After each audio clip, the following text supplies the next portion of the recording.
Mom, I can't keep living like this. Ethan and his mom barely let me eat. Then, a sudden SOS call came from my once happy daughter, Ileana. Ileana, come back home. I instinctively shouted. Ileana had become worryingly thin. I won't forgive Ethan and his mother, I resolved with determination. Let me introduce myself. I'm Jana, a 50-year-old housewife. My husband James is 52 and works for a company. Our daughter is turning 26. After graduating from college, she landed a job at a major corporation and started living alone. James and I were enjoying our life as a couple after Ileana moved out. Although successful in her job, Ileana was shy around men and hesitant in relationships. So, when she got a boyfriend, James and I were overjoyed. James kept urging Ileana to bring him over, asking, "What's he like? Bring him home sometime." I cautioned James, "Honey, don't push her. She'll introduce him when she's ready. Let's wait patiently." Ileana just smiled. Soon, Ileana said she'd bring Ethan over. She playfully told James, "Dad, you kept insisting, so I complained to Ethan. He agreed to come over to meet you, but don't say anything weird to Ethan, okay?" James was visibly delighted when Ethan came to greet us. James and I were nervous. However, Ethan's friendly conversation soon eased our tension. Ethan introduced himself to James and me.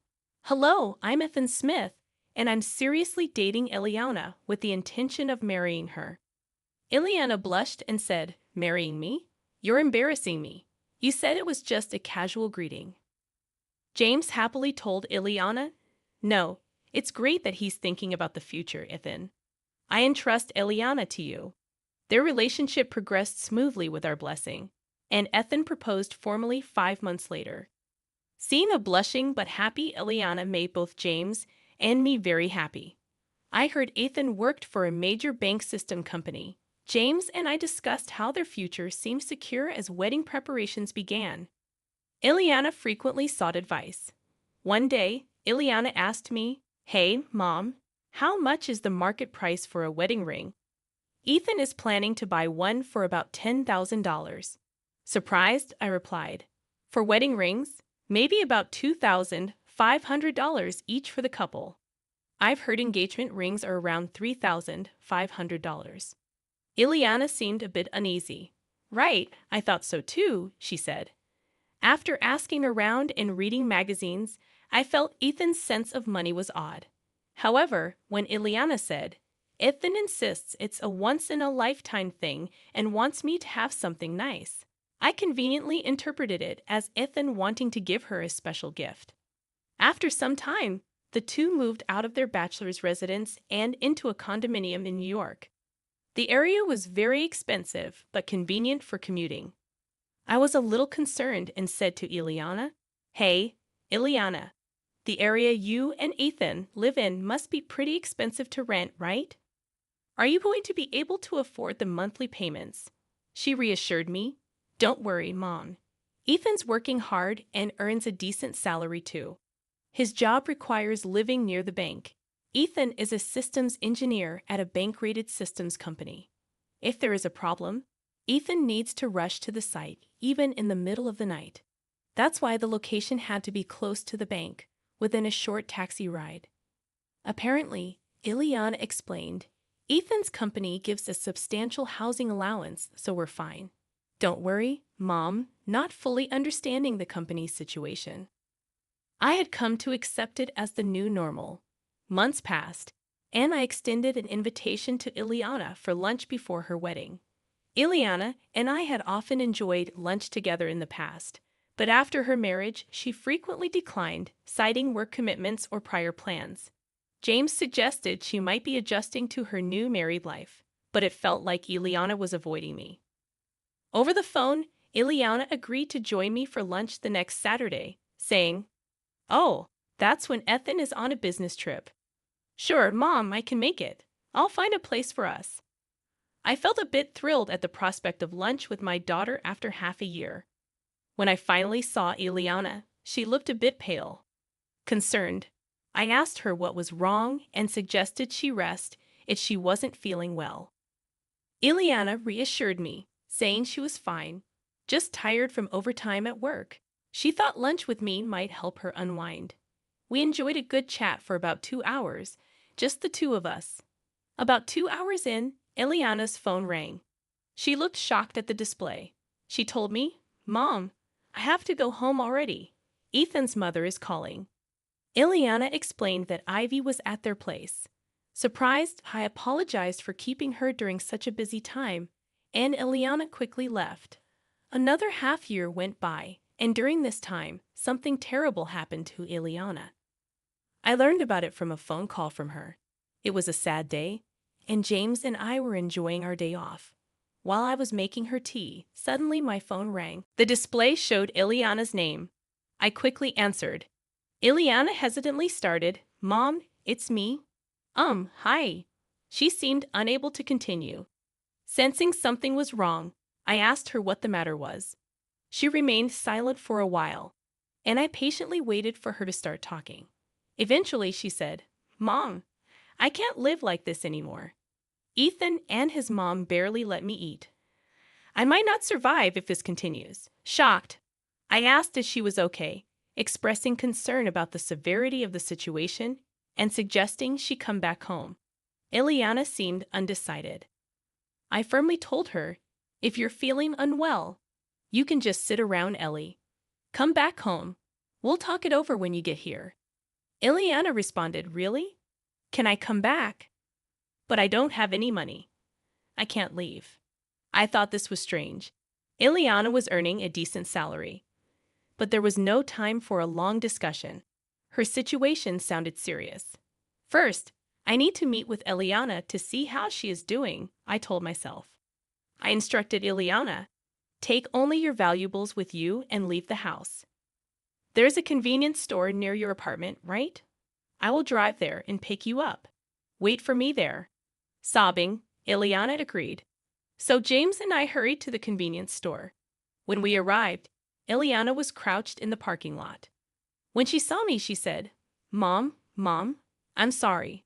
I shouldn't have done this," and broke down in tears. I hugged Ileana, and together with James, we helped her into the car. She was terribly thin and almost gray in complexion. What could have happened to her? I was astonished. I held Ileana until she stopped crying. James said to me, "She will not be able to come down here. Let's take her home soon and give her a good rest. We need to talk to Ethan." I agreed with James. Yes, right now, letting Ileana rest is our top priority. When we arrived home, Ileana, possibly due to exhaustion, immediately fell asleep on the sofa. After she woke up, I served her some easy-to-eat food. She ate voraciously in front of us. She must have been very hungry. It was shocking to hear her stories about not being allowed to eat and having no money. I asked Ileana, "What do you mean you're not allowed to eat?" Ileana explained, "My salary is lower than Ethan's, so Ethan and his mom, Ivy, keep telling me to save more." Gradually, my food portions were reduced. I asked, "Really? But you're making the food, right? Because you're a married couple, and you eat the same food, right?" Ileana shook her head, "No. For the past 6 months, Ivy has been cooking Ethan's meals. I'm not even allowed in the kitchen. James asked, Ivy is in your house. This is the first time I'm hearing about this. Does this mean Ivy is staying there all the time?" Ileana explained that Ivy had moved in with them about 6 months ago, and they started living together gradually. Right around the time Ileana and I had lunch, Ivy had an argument with her husband and came to stay with Ethan for just a week. But then Ethan got mad at his father and told Ivy she could stay indefinitely. I was shocked and glanced at James, who seemed to feel the same. Ileana continued, "Since then, Ivy has been criticizing my budgeting, saying it's all wrong and that I can't manage money at all." After Ivy criticized the budget, she took control of the household finances. Moreover, Ethan did not oppose Ivy at all and instead joined her in blaming me. Now Ivy is controlling Ethan's and my entire salary. Ileana said Ivy saw Ileana's pay slip and demanded she work more, including overtime. I distinctly remember telling Ileana, Your salary is much lower than Ethan's. Leave the housework to me and consider working more. How about doing more overtime? Ethan also chimed in, saying, yes, that's right. I agree with more overtime. It's nice to have my mom doing the housework. You're lucky, Ileana. Ivy scrutinized Ileana's pay slips, always on the lookout for unnecessary expenses. Eventually, she found something else to criticize: the cafeteria deductions. Ileana's company had a cafeteria, and lunch costs were deducted from her salary. Ivy told Ileana, "You're spending too much on lunch. I'll make you a lunchbox from now on. Stop eating at the cafeteria." Ileana's attempts to argue were met with attacks from both Ivy and Ethan. Whenever I try to speak up, Ivy and Ethan gang up on me. It never ends up being a calm discussion, Ileana confided. Her attempts were suppressed by Ivy and Ethan. Now Ethan and Ivy controlled all of Ileana's salary, leaving her with almost no money of her own. When Ileana wanted to go to the hair salon, Ivy called it extravagant and reluctantly gave her money. Ivy also complained about Ileana's makeup being too expensive, telling her to buy cheaper products. Ileana couldn't even buy new clothes, but Ivy never complained about Ethan's spending. Ethan seemed to spend money lavishly. Ileana told me. The other day, Ethan bought a branded watch. He told me that because of his job, he would be treated like an idiot if he didn't wear something decent. Ethan had a reckless way of spending his money. Ileana began to sob as she recalled these painful events. James and I listened in disbelief. Then, Ileana's phone rang. She flinched and turned pale. I instinctively answered the phone for her. It was Ivy. "Isn't this Ileana's phone? Why is Johnny answering?" Ivy asked. I told Ivy, "Hello, it's been a while. Ileana is not feeling well. I can talk to you on her behalf." Ivy said, "Is that so? Well, all right. Could you tell Ileana to come back home soon?" I replied, "Unfortunately, I can't do that. Ileana is unwell. She'll stay here until she recovers." Ivy retorted, "You're coddling her too much. As a mother, you should educate Ileana properly. She can't manage a budget or do household chores. It's always one problem after another." Struggling to find the right words, I remained silent. Then, Ivy changed the topic, asking, "So, Ileana will be commuting to work from your home?" I replied, "Yes, considering her health, we'll need to discuss this with her company. But for now, she'll be commuting from here." Ivy then said, "Please tell Ileana to return as soon as she's well." I responded, "Excuse me, Ivy, but I think it's necessary for us, including Ethan, to have a discussion about the future living arrangements." Ivy snorted and said, "Fine, we can talk any time," before hanging up. I couldn't understand why Ivy was so confident, but at least Ileana was safe for now. We needed to focus on her health and feelings and plan our next steps.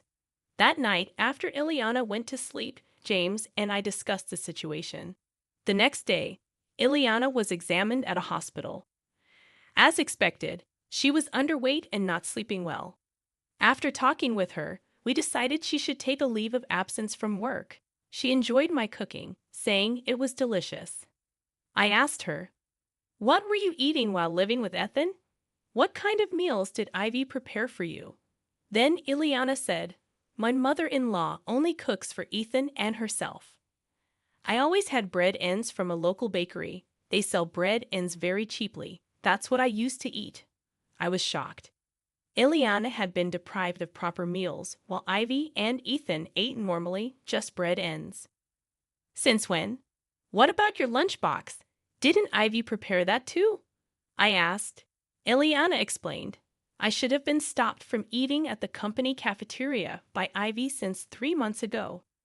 My lunchbox was just bread ends in a container. I was embarrassed, so I ate secretly in the break room when no one was around." Ileana said Ivy would taunt her about not earning as much as Ethan, saying with her salary, bread ends were all she deserved. She had been living on just bread ends for 3 months. I was shocked, and James, who heard everything, couldn't hide his surprise. "Ileana, Tired from talking, lay down to rest. James told me, "This is serious, strange. We need to investigate further if Ethan or Ivy calls again. By that time, I'll gather more information." I told James, "Yes, I think this is going too far." Then James and I began looking into Eliana's circumstances. I started by calling her work colleague, who said recently Eliana had been doing a lot of overtime and looked pale. She often declined after-work drinks, saying she couldn't go because of her husband and mother-in-law. James also talked to Eliana's boss. Eliana's boss mentioned, "I've been concerned about Eliana lately because she's been doing too much overtime. She seemed desperate to work." Eliana's boss commented, "Eliana is so conscientious. Maybe she's been pushing herself too hard. I hope she recovers soon and comes back to us." Thanks to her boss's initiative, Eliana was granted the sickness allowance by her company. The allowance was 2/3 of her salary, but we were grateful to receive it. We decided to have the sickness allowance paid into a different account from her usual salary account. 2 weeks after Eliana returned home, Ethan called. He insisted Eliana should be well by now. "Please tell her to come back," he said. When I looked at James, he answered the phone. James humbly requested Ethan, "Eliana is not fully recovered yet. Please let her rest for another week." Ethan told James over the phone, "I guess there's no choice, just 1 more week, okay?" and then hung up. I protested to James, "But she needs at least 3 more weeks to recover, and we don't know what they'll do to her if she goes back." James reassured me, "Don't worry, we won't stick to the 1-week timeline. They treated her terribly, and we have a plan." He then asked Eliana, "What do you want to do? If you want to try again with Ethan, we won't stop you. But if you want to leave him, we'll support you." Eliana, suddenly resolute, said, "I've been thinking, am I really as useless as Ivy and Ethan say? But this isn't right. They're just taking my money. I don't want this anymore. I want a divorce," Eliana declared. James encouraged her, saying, "That's right. You've chosen your path. We'll always be on your side." James shared the information he had gathered with us. We prepared for the possibility of Ethan coming over, ready to handle the situation. 1 week passed, and we didn't contact Ethan. 9 days later, Ethan and Ivy came to visit. When the doorbell rang, I checked the intercom and informed Ilana and James. James suggested, "Let's talk to them directly and settle this." Ilana nodded in agreement. Opening the door, we found Ethan and Ivy glaring at us. Calming myself, I greeted them warmly. "Hello. What brings you here so suddenly?" Ethan demanded, "Why hasn't Ilana returned home? It's been a week. You did tell her, right?" Ivy also chimed in, "That's right. You can't do your chores, you can't do your laundry, and you can't even keep your promise to come home. What a mess you are. Parents and children are helpless." I invited them in, saying, "Let's not talk in the doorway. Please come inside." Reluctantly, they entered. Ilana told them firmly, "I won't return to that house, Ethan. Please, let's divorce. I can't live with you anymore." Ethan threatened loudly, "You think you can just decide that?" But Ilana stood her ground, facing Ethan with resolve. Ivy then berated Ilana. "For 6 months, I did all the housework and supported Ethan, while you neglected your duties." Ilana told Ivy, "It's not that I didn't do the chores. Whenever I did, you would criticize my methods and take over the tasks, didn't you?" Ivy retorted, "How dare you speak to me like that? After making me work so hard, you should be ashamed." Ethan joined in, "That's right. My mother helped because you couldn't handle the chores, allowing you to focus on work." That's when James shouted at them, "What nonsense! You took Alana's salary and fed her only bread ends. Your actions are the worst kind of abuse." They were shocked by James' outburst. James added, "Ethan, you have been fired from your company. I checked out your employment status. You don't have the power to continue paying the rent on that apartment anymore, do you?" Ethan began to look uneasy. Ilana added, "I didn't know until Dad told me." James continued, "I hired a detective to find out. Ethan, you were fired 6 months ago for an affair with your boss's wife. Ilana accused Ethan. You pushed me to work because you lost your job and income. Ethan turned pale and hung his head. James then confronted Ivy. You have a shopping addiction, and that's right. You didn't leave your home due to a fight, but because you were divorced and had nowhere to go. Ivy lost her composure and turned pale. James concluded Ethan is being sued for alimony, and Ivy is being chased by debt collectors. They were trying to pass their debts onto Ilana. Trembling with anger, Ilana placed a piece of paper on the desk, saying, Once and for all, let's divorce. I filled out half of the divorce form. You complete it and submit it to the authorities. We'll communicate through lawyers from now on. Ethan prostrated at Ilana's feet on the carpet, pleading, Please don't say we should divorce. It was just a moment of madness. I was wrong to hide it from you. You're all I have, Ilana. I'm so sorry. Please forgive me, Ethan pleaded, his voice filled with regret. Ivy, also appealing to Ilana, cried, I did all the housework and took care of everything, didn't I? I'm sorry. Please come back. I'll keep doing the chores. Ilana, looking at Ethan and Ivy coldly, said, I'm fed up. Who would want to start over with you two? You hid what you did and exploited my salary. I don't want to see your faces. Ethan and Ivy were unable to move from their spot, crying inconsolably. James sternly told them, The conversation is over. It's time for you to leave. If you don't, we have our ways to deal with it. Reluctantly, Ethan and Ivy stood up and left our home, defeated. Afterward, with a lawyer's help, Ilana and Ethan officially divorced. Of course, we filed for alimony from Ethan. In addition to hiding his affair, we'd also added the fact that Ethan did not provide adequate meals to Ilana in the alimony claim.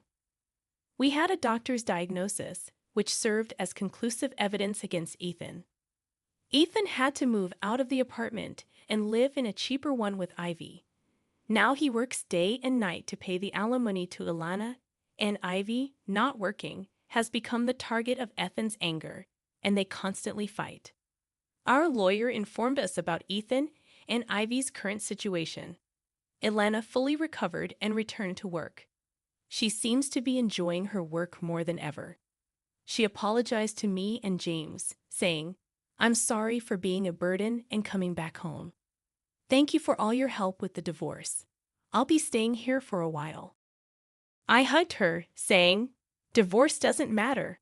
The fact that you're alive and well is all that matters to us. James added, Don't overdo it.